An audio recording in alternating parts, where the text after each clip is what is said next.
오늘 우리에게 주시는 하나님의 말씀 봉독해 올립니다. 베드로전서 3장 1절에서 7절까지 있는 말씀입니다. 아내된 자들아, 이와 같이 자기 남편에게 순복하라. 이는 혹 도를 순종치 않는 자라도 말로 말미암지 않고 그 아내의 행위로 말미암아 구원을 얻게 하려 함이니, 너희의 두려워하며 정결한 행위를 봄이라.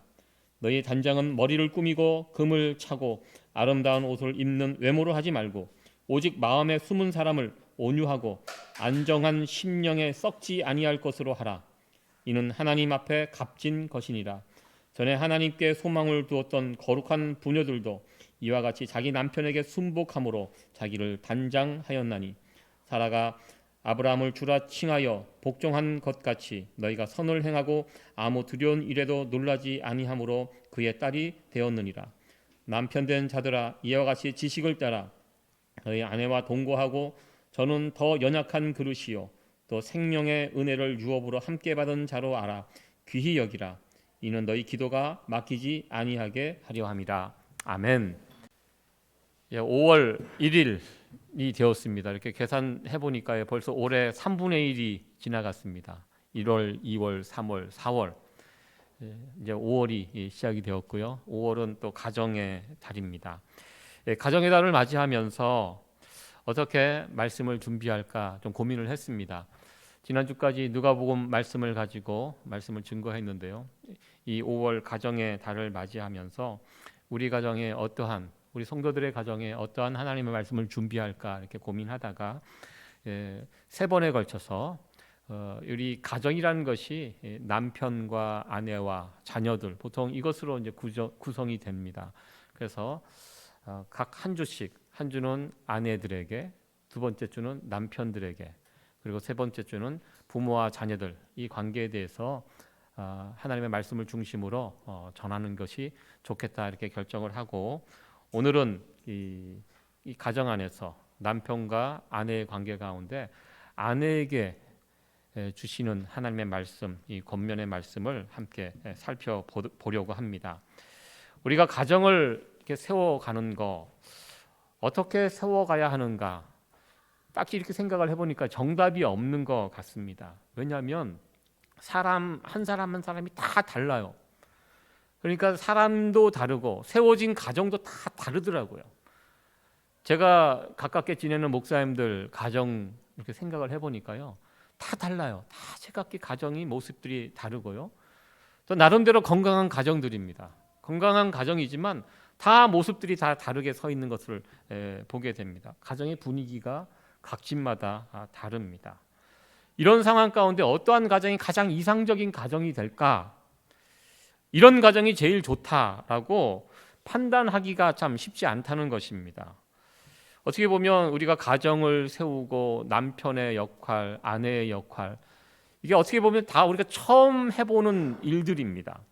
30대 남편의 가정의 역할과 또 40대, 50대 나이를 먹으면서 맞이하는 가정 속에서 역할이 다 처음 해보는 것입니다.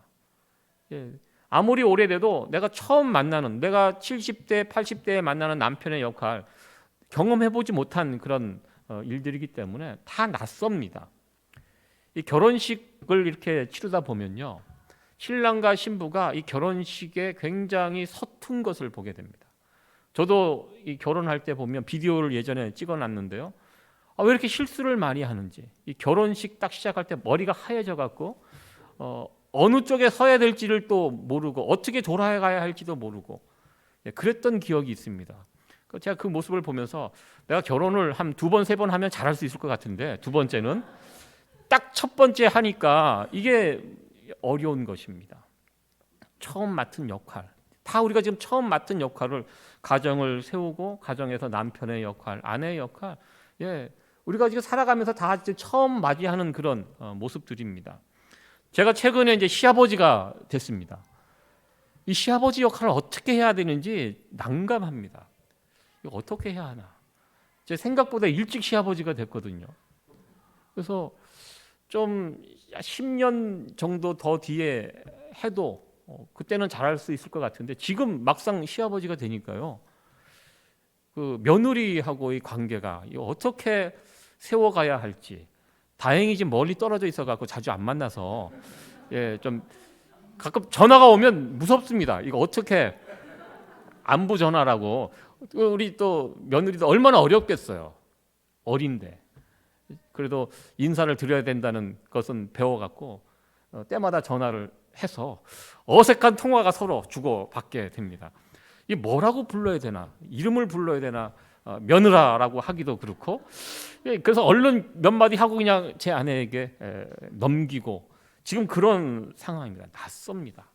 어떻게 이 관계를 세워가야 할지 참 고민이 됩니다. 여러분들은 어떠하십니까? 가정 속에서 아내의 역할, 남편의 역할, 그리고 뭐 시어머니가 되기도 하고 또 이런 또 사위 되시는 분들하고 이런 관계를 잘 만들어 가고 계십니까? 이 가정에 대한 설교를 준비하면서 먼저 이런 생각을 해 보았습니다. 제가 가정에 대해서 알면 얼마나 알겠습니까? 저보다 여기 가정 생활을 더 오래 하신 분들이 많이 계시고요. 저보다 더 전문가도 계시고 저보다 할 말이 더 많은 분들도 더 이곳에 계실 것이라고 생각을 해봅니다. 그리고 특별히 요즘은 각 분야별로 전문가들이 있습니다. 가정 전문가, 자녀 전문가, 유명한 박사님들이 연구를 많이 하신 분, 공부를 많이 하신 분들이 그 분야의 전문가들이 많이 있습니다. 요즘 부모, 자식, 자녀 교육 문제에 관해서 한국에서 가장 인기 있는 강사가 오은영 박사님, 아마 여러분들 들어보셨을 것입니다. 저도 그분의 강의, 그 진행하는 프로를 보면 와, 대단하다. 그 부모 자식 간에 생기는 이런 문제들을 풀어가는 그분의 이야기 한마디 한마디가 정말 귀한, 저분 혹시 교회 다니시는 분은 아닌가 할 정도로 굉장히 성경적인 어떤 그런 바탕으로 이 풀어가는 이런 모습들을 보면서 많이 배우기도 합니다. 그래서 제가 제 아내하고 그 모습들을 보면서 저분을 우리가 좀 일찍 만났더라면 우리가 자녀를 키울 때 더 많은 도움을, 물론 우리 자녀들이 지금 잘 컸지만 더 훌륭하게 잘 키우지 않았을까, 그런 아쉬운 마음을 가지고 그분의 강의를 보게 됩니다. 아마 여러분들 관심 있는 분들은 그분의 강의 한번 잘 들어보시기 바랍니다. 우리 자녀들은 이제 다 키웠지만 여러분들 끝난 것이 아니잖아요. 손녀, 손자, 여러분들 그들에게도 어떤 영향을 끼쳐야 되기 때문에 그분의 강의, 그런 프로를 보면 참 지혜가 있고 어떻게 자녀들을 키워가야 할지 참 좋은 정보들이 참 많이 있던 것을 보게 됩니다. 우리가 가정을 세워가고 또 우리의 자녀들을 양육하는 데 있어서 그런 전문가들의 도움을 받으면서 할 수가 있습니다.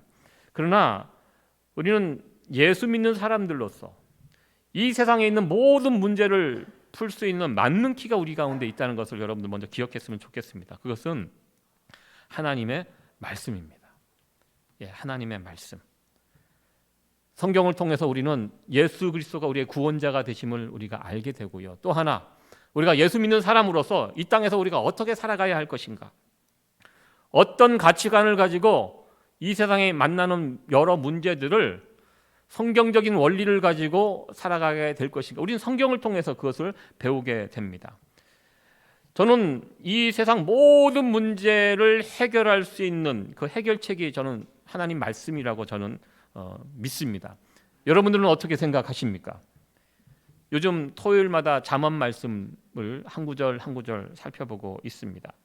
저는 잠언 말씀을 보면서 하나님의 지혜를 그 안에서 우리가 발견하게 되는데요. 정말 하나님 말씀대로 살면 되는구나, 이것이 정답이구나라는 것을 말씀을 통해서 우리는 확인하게 됩니다. 하나님께서 이 세상을 창조하시고요, 우리 인간들을 창조하셨습니다. 그러니까 우리가 피조물로서 어떻게 이 땅에서 살아가는 것이 옳은 삶인가, 하나님께서 우리에게 디렉션을 주셨어요. 디렉션, 성경 말씀, 하나님의 말씀 디렉션으로 주셨거든요. 그러니까 우리는 이 디렉션대로 살아가면 됩니다. 그러면 문제가 해결이 됩니다. 이 세상이 왜 어지러워졌습니까? 창조주를 모르고 하나님께서 주신 이 디렉션을 버렸기 때문에 이 세상에 이 혼란이 오고 이 어지러운 세상이 되었다고 저는 생각합니다. 그래서 하나님 말씀대로, 하나님의 원리대로 살아갈 때 우리가 살고 있는 이 세상, 가정뿐만 아니라 이 세상은 더 온전해지고요, 더 아름다워지고 그리고 행복해지고 이런 문제들이 해결될 것이라고 저는 믿습니다. 어떻게 우리가 우리의 가정을 온전히 세워갈 수 있을까? 여기에 대한 해답은 하나님 말씀 속에 있다고 저는 확신합니다. 그래서 저는 가정 전문가는 아니지만 하나님의 말씀을 중심으로 우리의 가정을 하나님의 말씀에 비추어서 이러한 가정으로 세워갑시다. 이렇게 저는 그래서 자신 있게 이야기합니다. 제 이야기가 아니라 성경에 하나님께서 우리에게 주신 디렉션이기 때문에 우리의 가정을 주신 말씀으로 이렇게 섬기고 세워갈 때 우리의 가정이 더 온전해지고 더 행복해지고 충만해지고 풍성해지고 생명이 풍성한 가정이 될 수 있다. 하나님께서 말씀을 통해서 약속을 해 주셨습니다. 그래서 오늘 이 부분을 함께 살펴보려고 합니다. 오늘 주신 말씀은 베드로전서 3장에 있는 말씀입니다. 가정에게 주신 말씀들이 성경 곳곳에 많이 있습니다. 그럼 오늘은 베드로 3장에 나와 있는 이 말씀을 중심으로 함께 살펴보기를 원하고요. 특별히 오늘은 1절에서 6절까지는 아내들에게, 가정 속에 있는 아내들에게 주신 말씀입니다. 7절 한 절이 남편에게 주신 말씀입니다. 그러니까 양쪽으로 보면 아내에게 주신 말씀들이 많아요.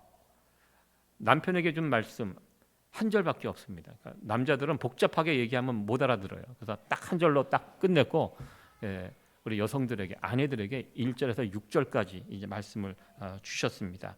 그래서 오늘 아내들에게 주신 말씀이기 때문에 남편 되시는 분들은 그냥 오늘은 좀 편하게 쉬자 이렇게 생각하지 마시고요. 잘 들으시고 내 아내가 가정에서 내 아내가 나중에 혹 내 딸이, 내 며느리가 이런 아내, 며느리 역할을 할 수 있도록 여러분들 기도해 주시는 그 역할을 또 남편분이 해야 한다고 생각을 해봅니다.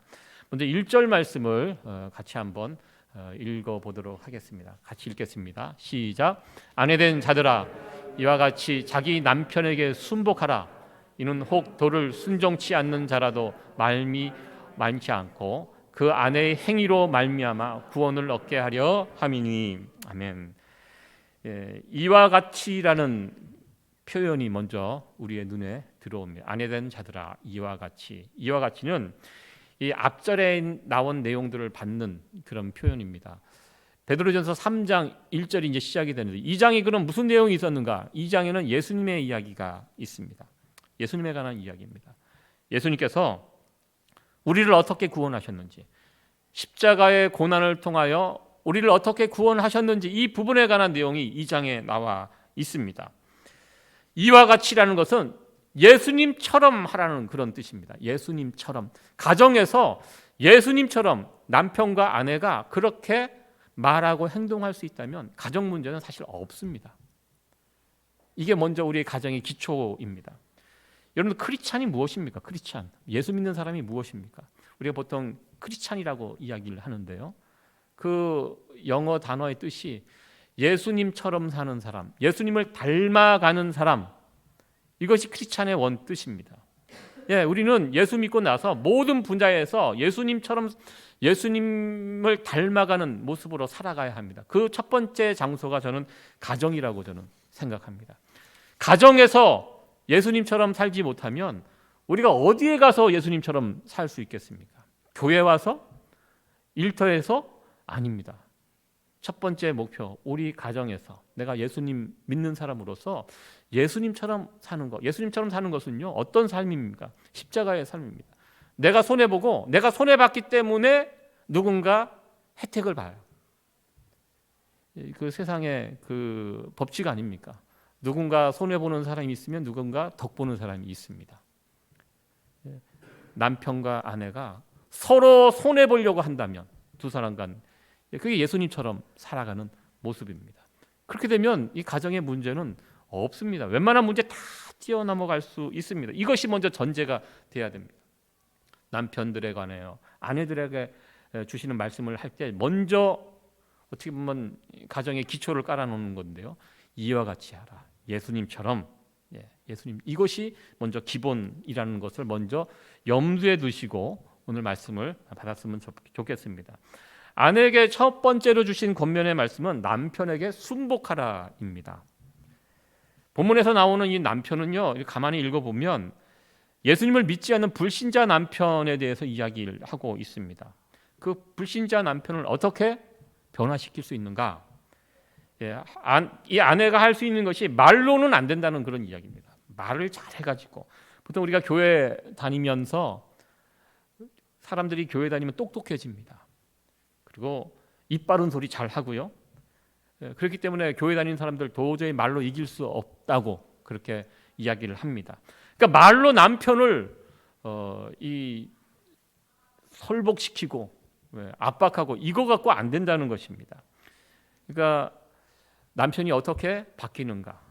교회 다니는 아내가, 신앙을 가진 아내가 더 착해지고, 신앙생활을 하면서 더 착해지고, 더 순종적인 사람이 되고, 더 남편을 귀하게 여기고, 그리고 대접하고, 이렇게 교회 다니면서 이 아내가 그런 사람이 될 때 그 행실을 통하여 남편이 바뀌게 된다. 오늘 말씀은 그것을 이야기해주고 있습니다. 특별히 아내는 남편에게 순종해야 한다. 어떤 분들에게는 이 말이 참 불편하게 들릴 수 있을 것입니다. 요즘 세상 풍조와는 좀 다른 태도입니다. 왜 여자가 남자에게 복종을 해야 합니까? 요즘 미국에서도 예전에 페미니즘 그 운동이 일어났고요. 요즘 한국이 한참 그 운동 때문에 특별히 20대 남녀의 극렬한 대결 구도라고 합니다. 남자가 우하면 여자들은 좌하고요. 같이 어울리지 않습니다. 저들 때문에 우리가 힘들어졌다. 여자 때문에 요즘 남자들이 피해의식이 많습니다. 저 요즘 한국의 여성의 인권이 막 올라가니까 남자들이 더 손해본다. 군대 갔다 오면 뭐 가산점 주는 거 그 제도 없어졌다고 합니다. 여성들이 왜 군대 갔다 왔다고, 군대 갔다 온 것이 무슨 벼슬이냐, 가산점 없애라 그래갖고 가산점이 없어지고 막 그러면서 20대 남자들이 20대 같은 여성들을 바라보는 눈빛이 요즘 굉장히 날카롭습니다. 서로 막 싸우고 있어요. 근데 참 이게 성경적인 모습이 아니거든요. 근데 성경은 이 아내에게, 남편에게 순종하라, 순복하라 이렇게 이야기하고 있습니다. 나중에 살펴보면 아시겠지만요, 성경은 아내에게만 복종을 강요하지 않습니다. 남편과 아내 어떻게 이야기합니까? 서로 피차 복종하는 것을 성경은 말하고 있습니다.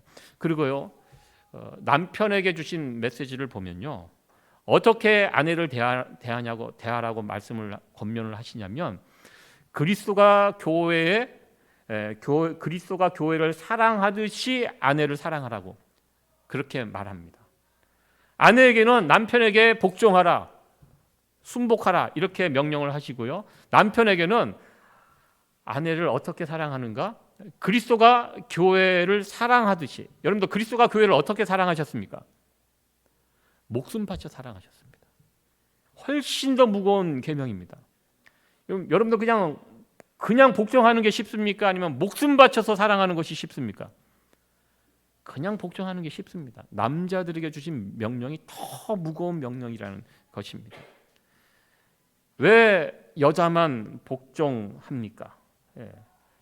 여러분들, 기독교가요, 인권을 무시하는 종교가 결코 아닙니다. 기독교가 들어가면요, 오히려 그 나라의 여성의 인권이 올라갑니다. 지금부터 100년 전만 해도요, 전 세계적으로 여성에게 투표권을 주는 나라가 세계 5개 나라밖에 없었다고 합니다. 그 5개 나라가 기독교 국가들입니다. 복음이 들어가면 회복이 됩니다. 죄로 망가진 세상, 힘센 남자들이 지배하는 이 세상에 복음이 들어가면요, 망가진 것들이 다 온전케 돼요. 그 중에 하나가 여성의 인권입니다. 옛날 우리 어르신들 얼마나 힘들게 사셨습니까? 여성의 인권이 어디 있었습니까? 예전에 이런 말 들어보셨습니까? 삼종지도, 여필종부, 미망인. 우리 한자 사자성어 이런 것에 나오는 삼종지도가 무슨 뜻입니까? 우리 어르신들은 아실 것입니다. 여성의 일생을 삼종지도를 따른다고 이렇게 이야기합니다. 태어나서는 부모님을 따르고, 결혼해서는 남편을 따르고, 그리고 남편이 죽으면 자식을 따라가는 길.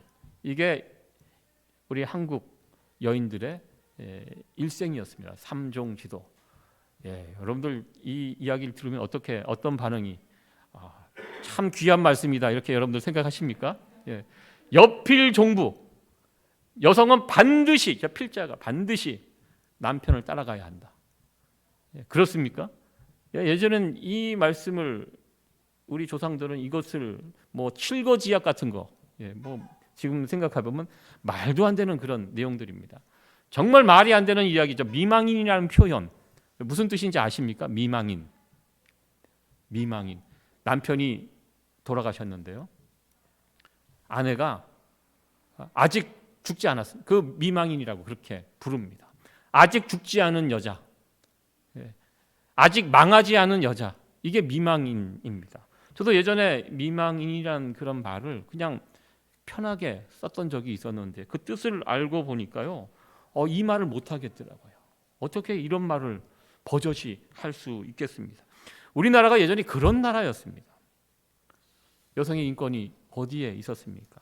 그런데요, 그런 땅에 복음이 들어가고 1900년 초에 교회가 세워지면서 남자와 여자가 어떤 차별이 없는, 하나님께서 동등하게 남자와 여자를 창조하셨다는 이 성경의 정신이 이 세상에 들어오게 되면서 세상이 바뀌게 되었습니다.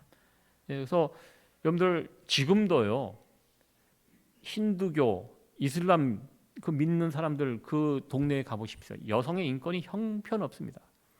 근데 여성들 다 뒤집어 쓰고 있고요. 밖에 나가서 운전도 못하는 그런 나라, 여성의 인권이 철저하게 무너져 있는 나라, 여성들이 그런 곳에 살고 있습니다. 기독교가 들어간 나라들은 달라요. 여성의 인권들이 올라갑니다. 오늘 이 말씀을 보면요, 그런데 왜 성경은 여성들에게, 아내에게, 남편에게 순복하라, 복종하라 이렇게 말씀을 할까요? 이 이야기를 아브라함과 사라의 이야기를 설명하면서 이것이 무슨 뜻인지를 설명을 해주고 있습니다. 3장 6절에 있는 말씀인데요, 우리 같이 한번 읽어보도록 하겠습니다. 시작. 사라가 아브라함을 주라 칭하여 복종한 것 같이 너희가 선을 행하고 아무 두려운 일에도 놀라지 아니하므로 그의 딸이 되었느니라. 아멘. 사라가 아브라함을 주라고 믿고 따랐습니다. 그 앞에서 복종했습니다. 그런데 아브라함과 사라의 이야기를 곰곰이 생각해 보시기 바랍니다. 그 관계를 한번 생각해 보시기 바랍니다. 사라에게 아브라함은요, 어떤 남편이었습니까? 정말 한심한 남편이었습니다. 사라의 이야기 아시잖아요. 아브라함이 어떤 짓을 했습니까? 자기 살자고 자기 아내를 버린 남편이 아브라함. 그것도 같은 실수를 2번이나 반복했습니다. 사라 입장에서 보면 얼마나 모욕적인 그 일입니까? 보통 요즘 젊은 친구들은요, 자기 애인 데리고 이렇게 다니다가 누가 시비 걸면 목숨 걸고 싸웁니다. 싸움이 안 돼도 죽기 살기로 자기 여자친구 앞에서, 자기 애인 앞에서는 물불 가리지 않습니다. 이 사라가 아브라함의 애인이었으면 아마 싸울 것 같아요. 이게 아내였기 때문에 이랬는가, 그런 생각을 또 해보게 됩니다. 이 아브라함은요, 인간도 아닙니다. 자기 살자고, 자기 살아보겠다고 아내를 거기다 밀어놓고 자기는 도망가는 이런 못난 남편 아브라함입니다. 근데 그 아브라함을 사라는 주로 섬겼습니다. 그 남편에게 복종했습니다. 왜 복종했을까요? 사라는 하나님을 믿었기 때문입니다. 하나님의 말씀을 붙들었기 때문입니다.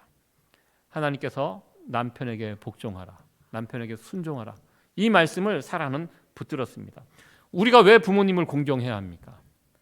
우리가 부모님 중에는 마땅히 공경할 수 있는 부모님이 계시고요, 부모님이 참 엉터리 같은 삶을 살아서 공경하기가 힘든 부모님이 계십니다.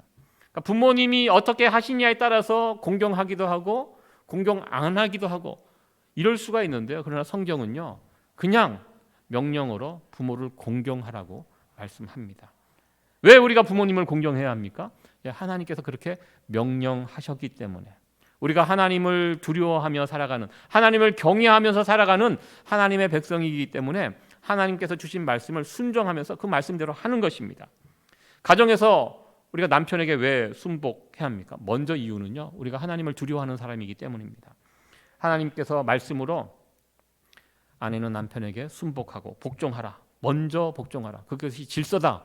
이렇게 말씀하셨기 때문에 우리가 남편에게 복종하는 것입니다. 하나님 말씀이기 때문에 복종하는 것입니다. 그리고 또 하나, 우리의 가정을 내 남편이 지키는 것이 아닙니다. 누가 지킵니까? 우리의 가정은 하나님이 지켜주십니다.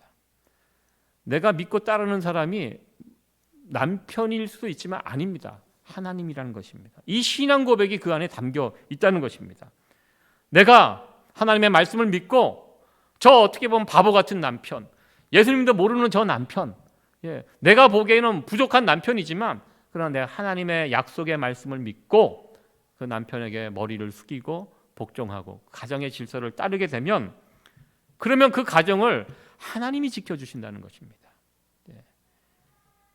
하나님께서 주시고자 하는 그 복이 순종하는 아내의 그 모습을 통하여 그 가정에 부어지게 된다는 것입니다. 이것을 기대하면서, 이것을 소망하면서 사라는 아브라함에게, 그 못난 남편 아브라함에게 순종하며 아브라함을 주님이라고 부를 정도로 따라갔던 그 사라의 모습을 오늘 성경은 이야기하고 있습니다. 왜? 하나님을 기대하며 사는 사람들이기 때문에.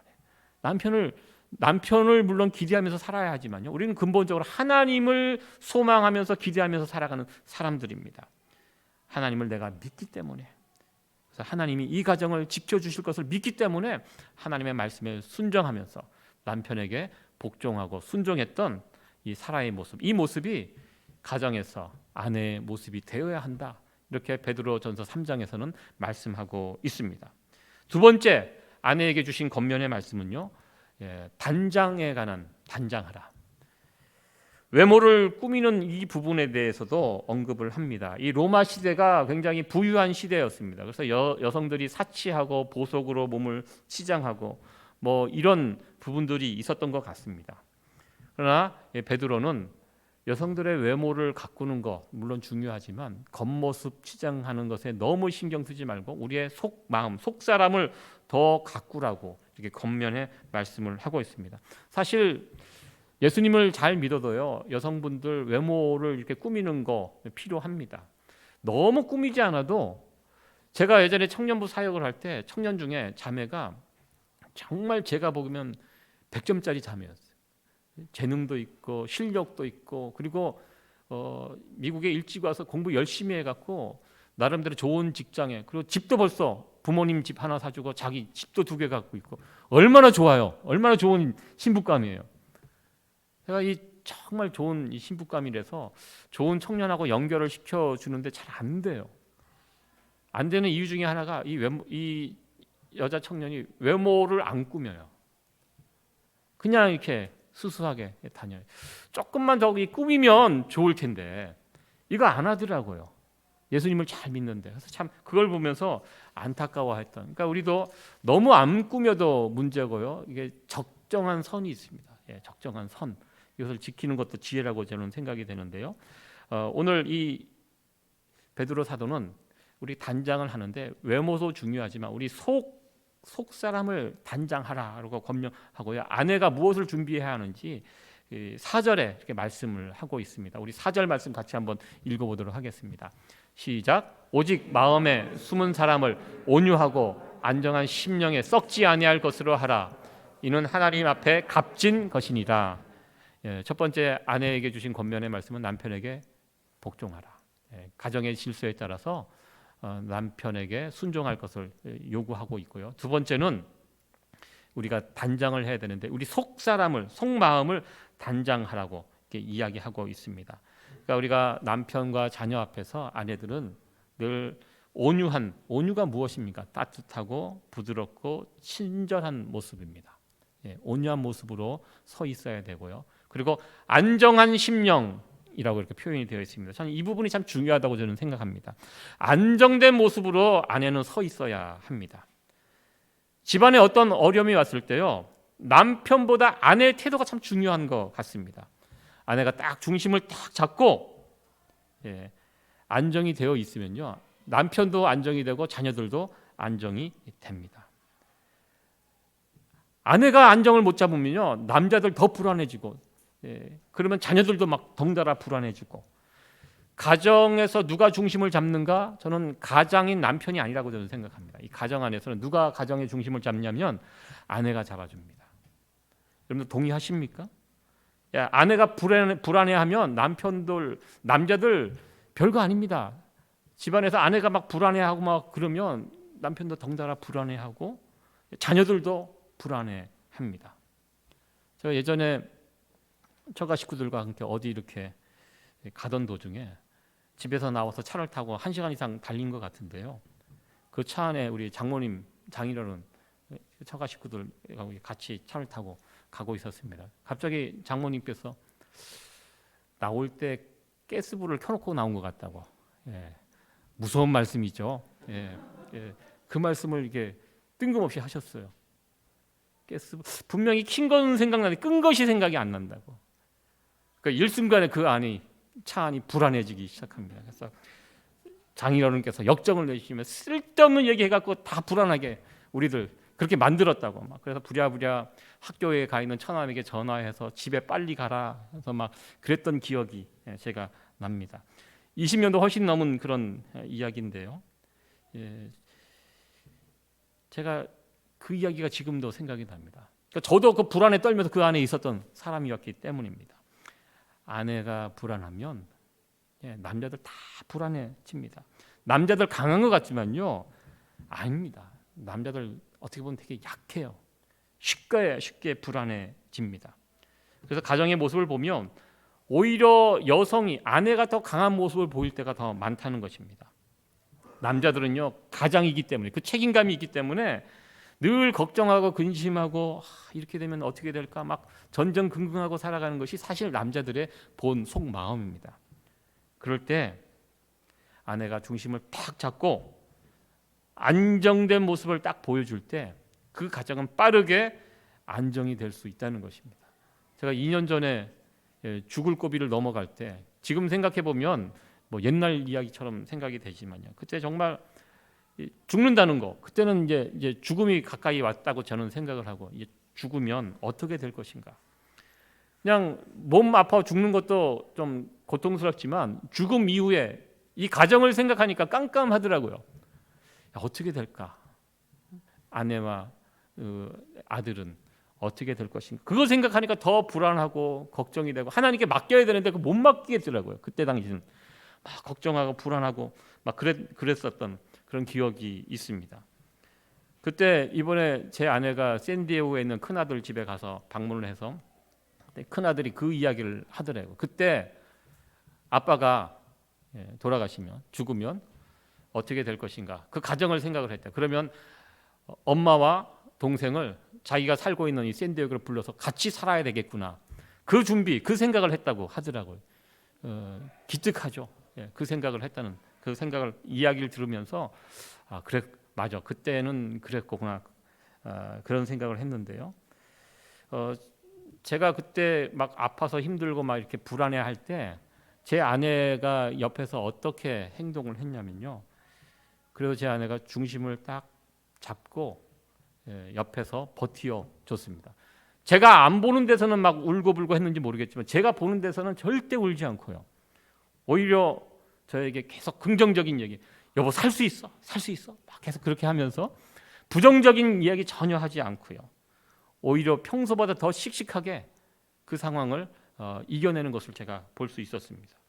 그래서 제가 그 모습을 보면서 저는 평소 같으면 막 울고불고 막 같이 막 난리치고 막 그럴 줄 알았는데요.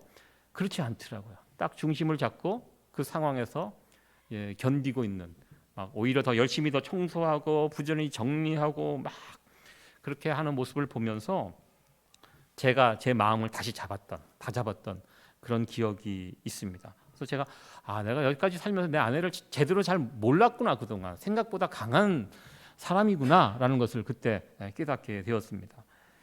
여러분들의 가정, 제가 제 가정의 이야기를 잠깐 했지만 여러분들의 가정은 그렇지 않습니까? 보면요, 오히려 아내가 남편보다 강한 모습이 있을 때가 더 많다는 것입니다. 여자는 약하지만요, 아내는, 그리고 엄마는 강하다, 이런 말이 있습니다. 최근에 지금 빠찡꼬라는 그 드라마 방영이 되고 있는데 그 소설 저는 구입해서 이제 읽고 있습니다. 그 소설의 내용을 보면 그래요. 남편이 잡혀갑니다. 일본 순사에게 잡혀갑니다. 하루아침에 가장을 잃었습니다.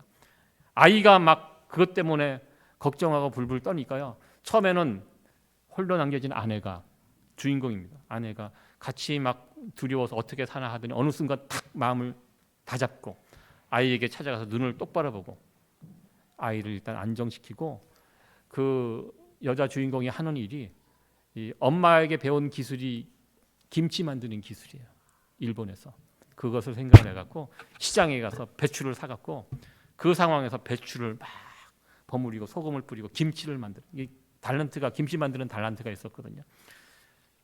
그 상황에서 김치를 만들어 갖고 시장에 나가서 김치 뭐 부산 사투리로 김치 사이소 하면서 그 일본 사람들 사이에서 억척스럽게 그 김치를 파는 그 엄마의 모습, 저희 한국인의 모습 아닙니까? 거기에서 남자들은 정말 바보같이 나와요. 우리가 양반의 가문인데 우리가 그런 일을 우리가 할 수가 있냐? 남자들은 그러고 있습니다. 걱정하지 마라, 큰 소리만 치고 있어요.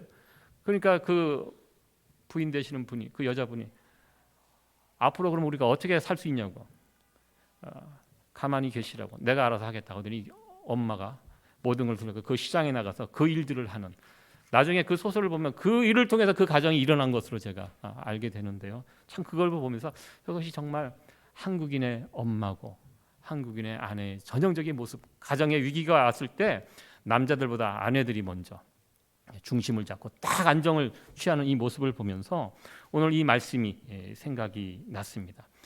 이 베드로 사도가 가정해 주신, 아내해 주신 권면, 이 두 가지 말씀을 오늘 기억했으면 좋겠습니다. 아내 되시는 분들, 남편 순종하고 복종하시고, 가정에서 중요한 거 중심을 딱 잡고 그 가정을 지키는 역할, 아내가 할 일이라는 사실을 오늘 말씀을 통해서 도전을 받았으면 좋겠습니다.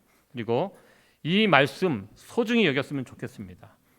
하나님의 말씀이 이 세상을 풀어가는 확실한 키가 된다는 사실을 여러분들 꼭 기억하시고, 우리 가정에 하나님께서 어떤 말씀을 주시는가, 남편에게, 아내에게 어떤 말씀을 주시는가, 이 말씀을 허투루 듣지 마시고요, 그 말씀을 소중히 듣고 그 말씀을 지키고 순종하면서, 그래서 우리 가정이 더욱더 온전한 가정으로, 하나님께서 기뻐하시는 가정으로 이 땅에서 천국을 맛볼 수 있는 것이 어디입니까?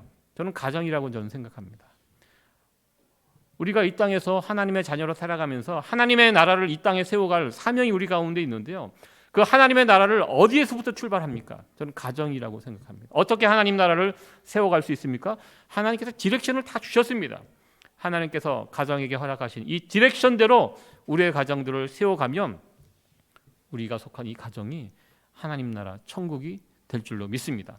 천국은요, 죽어서 가는 곳 아닙니다. 물론 죽어서 가는 것도 천국이지만 이 땅에서 우리에게 하나님 나라를 살라고 우리 주님께서 말씀하셨습니다. 먼저 그 어느 것보다 소중한 이 가정, 우리의 속한 이 가정이 천국이 되어지기를 원하고요.